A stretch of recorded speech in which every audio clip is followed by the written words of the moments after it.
De manière générale, l'école se définit comme ayant pour finalité d'intégrer les jeunes dans la société. Elle se définit donc par l'importance de tout ce qu'elle enseigne. D'un côté, tous les enseignements de l'école, ceux dont on entend parler régulièrement, habituellement, quand on évoque le sujet. Et d'un autre côté, je pense qu'il y a aussi d'autres enseignements plus implicites que l'on tire de l'école et qui sont plus difficiles à discerner et à appréhender.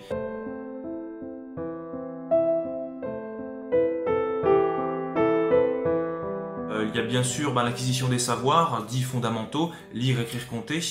Ensuite, il y a les autres connaissances que nous apporte l'école, surtout au collège, au lycée, à travers les autres matières.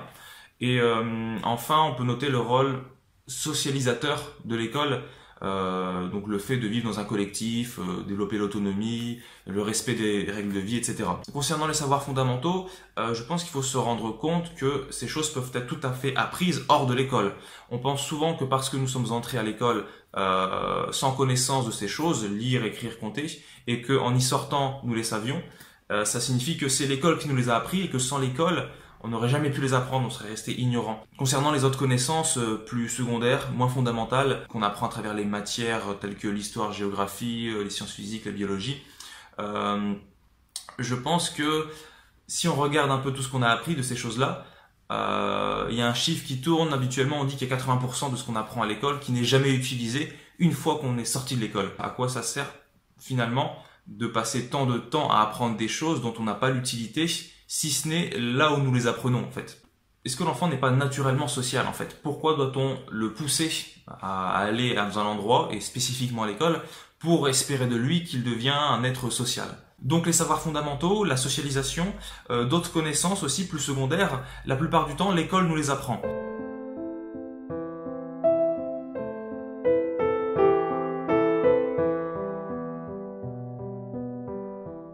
D'abord, en allant à l'école, je remarque que ce que je sais n'est pas suffisant. Il faut que j'apprenne toujours quelque chose de nouveau. Donc à l'école, en fait, j'apprends le manque. J'apprends que je suis incomplet et qu'il faut toujours quelque chose de plus pour que je sois complet, que je sois une personne heureuse et que je puisse être pleinement valorisé et aimé par mon entourage.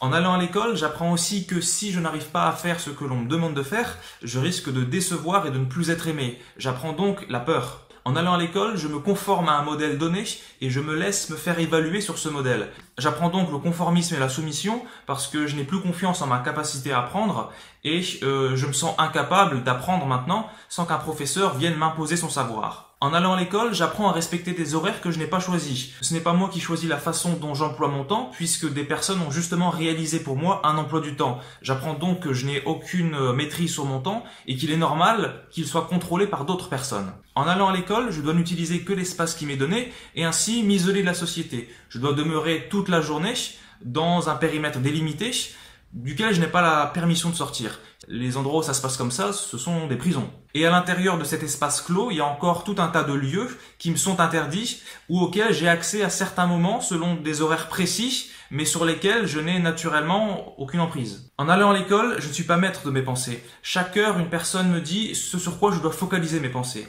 Je dois donc constamment penser à ce que d'autres pensent. Je finis par penser ce que les autres pensent. En allant à l'école, et puisque mes pensées sont accaparées par des sujets qui me sont imposés, j'apprends à banaliser l'insignifiance de ce que j'apprends.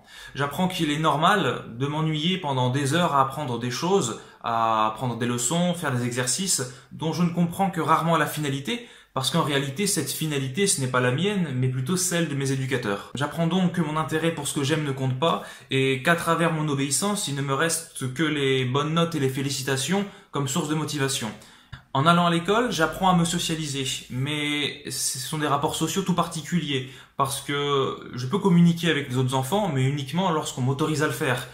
Principalement, c'est pendant les quelques temps de récréation et éventuellement pendant les changements de classe dans les couloirs. Et quant aux professeurs, mes relations sociales avec eux consistent pour moi à les écouter, à me taire lorsqu'ils me demandent de me taire et à parler lorsqu'ils me le permettent. Lorsque l'élève lui pose une question qui ne l'intéresse pas, il la rejette. Lorsqu'il pose une question, lui, à l'élève, il en connaît déjà la réponse. En allant à l'école, j'apprends aussi à me sentir responsable de mes réussites comme de mes échecs, bien que cela se base sur un paradigme que je n'ai pas du tout choisi. J'apprends alors que je n'obtiens que ce que je mérite, et que si je ne parviens pas à satisfaire les demandes qui me sont faites, je suis le seul à blâmer. En allant à l'école, je ne profite de quasiment aucun temps sans surveillance. J'apprends donc à vivre en étant observé et contrôlé de façon continuelle et à trouver ça normal. Je pense que c'est à mettre en lien avec des problèmes de plus en plus apparents sur la surveillance généralisée dans la société et son acceptation. En allant à l'école, on ne s'attend pas de moi à ce que je me pose des questions sur ma situation d'élève, sur les enseignements qui me sont faits, mais plutôt que j'intègre tout ça sans me poser de questions.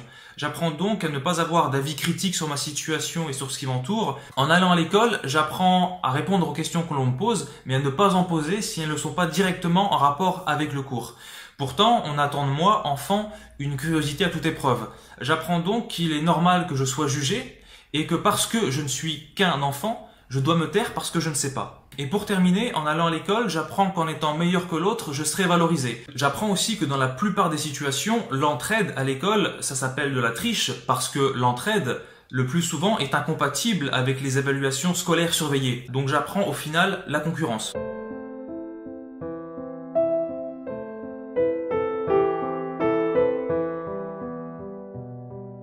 L'ensemble des enseignements que je viens de citer ont la particularité d'être des contraintes imposées. Ce ne sont pas des données naturelles. Il s'agit à chaque fois de personnes qui vont prendre d'autres personnes, les mettre dans des endroits, leur dire quoi faire, de quelle façon, pendant combien de temps, etc.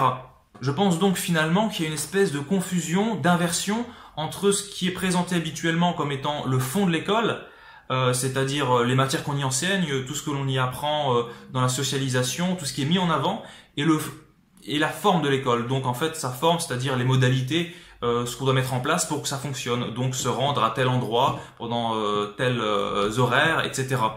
Je pense qu'en réalité, le fond de l'école, c'est justement ce qu'on prétend être sa forme. Donc c'est le fait de se rendre à l'école tous les jours, de devoir s'y rendre pendant tels horaires, à apprendre telle chose, avoir les pensées qui sont accaparées par des matières, etc. La forme de l'école, par contre, ce sont les matières qu'on nous y enseigne. C'est bien que ce n'est pas le fond des choses. Je suis obligé d'aller à l'école, je suis obligé d'écouter ce qu'on me dit, je suis obligé de penser que c'est la meilleure des choses, etc. Ces enseignements cachés sont, d'après moi, au moins tout aussi fondamentaux que ceux que l'école met en avant. La plupart d'entre nous n'avons pas conscience simplement de leur existence.